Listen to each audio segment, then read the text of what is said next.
This video is entitled Objects and Classes and is a companion piece to the book An Introduction to STEM Programming with Python 3, Chapter 9. I'm Dr. Renaud from Shawnee State University, and I'll be taking you through this video presentation.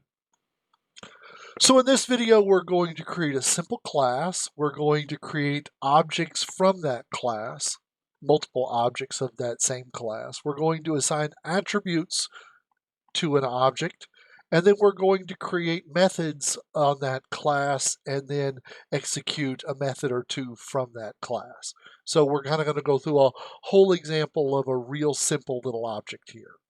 So in Python, we use the class statement, class followed by the name of the class we're creating, colon, and then we'll indent a suite of code that will contain our definitions and how we're going to handle our attributes.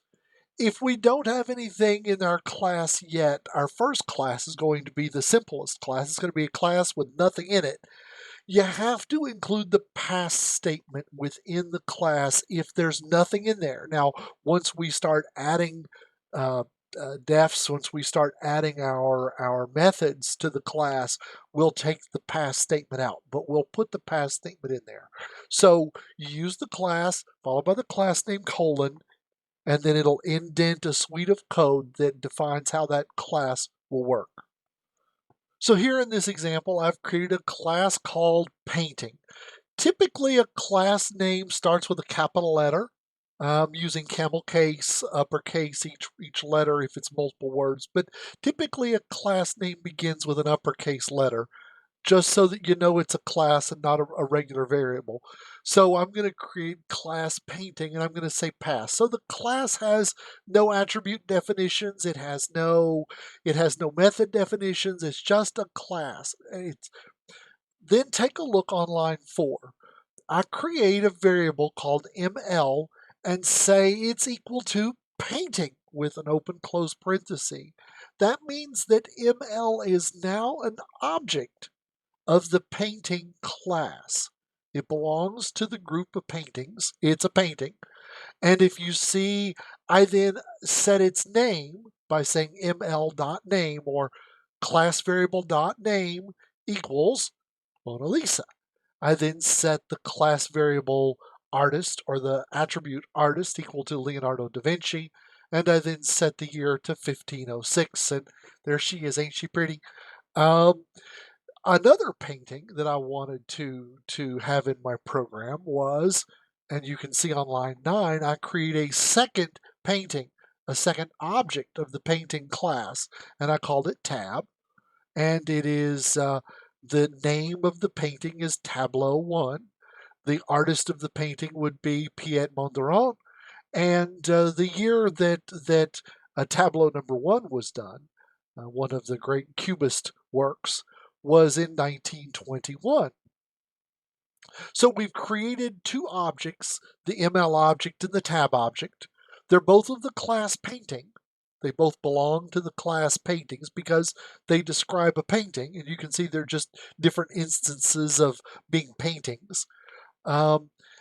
We've assigned a name, an artist, and a year to the painting, and then look on line 14 and I say print ml.name, print ml.artist, and it prints Mona Lisa by Leonardo da Vinci. And on line 15 I say tab.name and tab.artist, which gets the name attribute and the artist attribute from each of the two objects and prints them. So we've created attributes, 3 attributes for each of the paintings. We've created 2 objects of the painting class, and we've then used those public attributes. The next thing we're going to do is we're going to create a couple of methods on the painting so that the paintings have methods that we can do to a painting.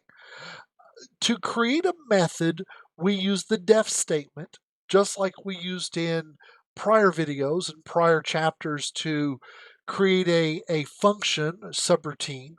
We're going to use the def inside the class to create the method. It's called a method, but it's a def inside a class. Now, in the def definition, when we're defining the def, when we're indenting def name, we need to have at least one variable, and the first variable of the def needs to be the variable self.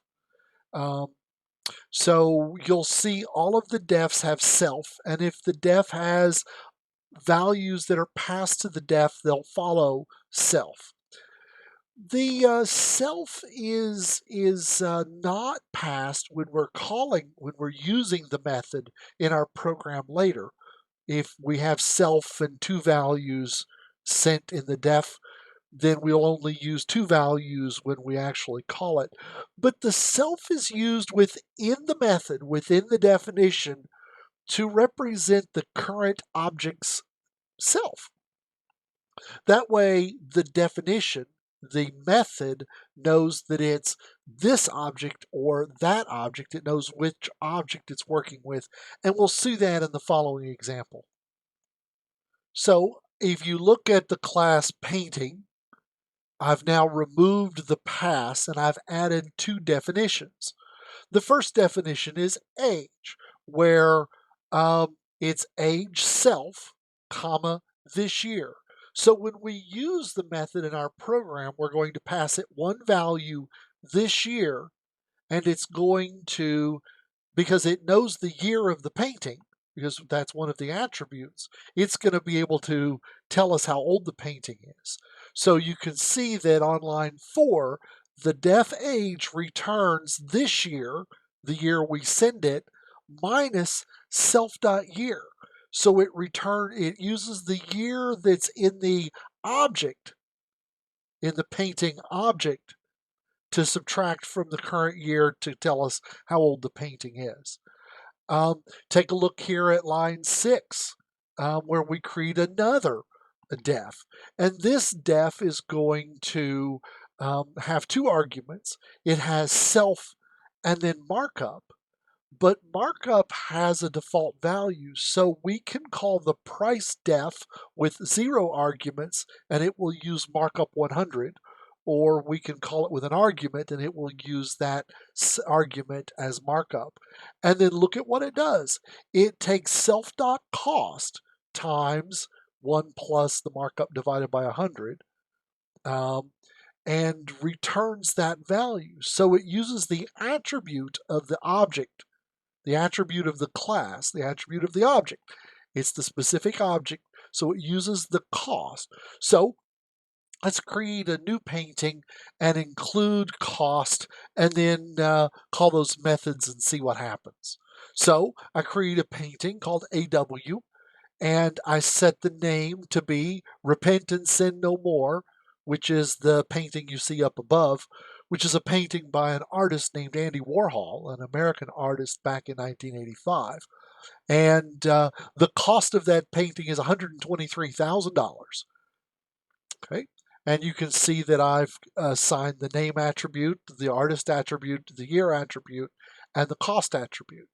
Take a look here and see where I say print aw.name is aw.age 2020. So it's going to take 2020 and call the age method. It's going to take 2020 minus 1985 and print out 35 years old, and then and is for sale for price. Well, the price would be the cost doubled because the markup's 100%, and you can see that it automatically calculated the price. So I could create more paintings, multiple paintings. I could even save these objects of paintings in a list and have a list of paintings, and they would be a list of painting objects. So there you can see the use of a couple of simple defs in a simple object with attributes and defs, and calling the defs and manipulating the attributes of this simple object. The art images were found at these websites. And that concludes this video presentation on objects and classes. This presentation is copyright 2020 by James M. Renault, PhD. You can contact me at jrenault@shawnee.edu if you have any questions or concerns or problems with this video. This work is licensed under Creative Commons Attribution, non-commercial share alike 4.0 international license, and I'd like to say thank you for watching.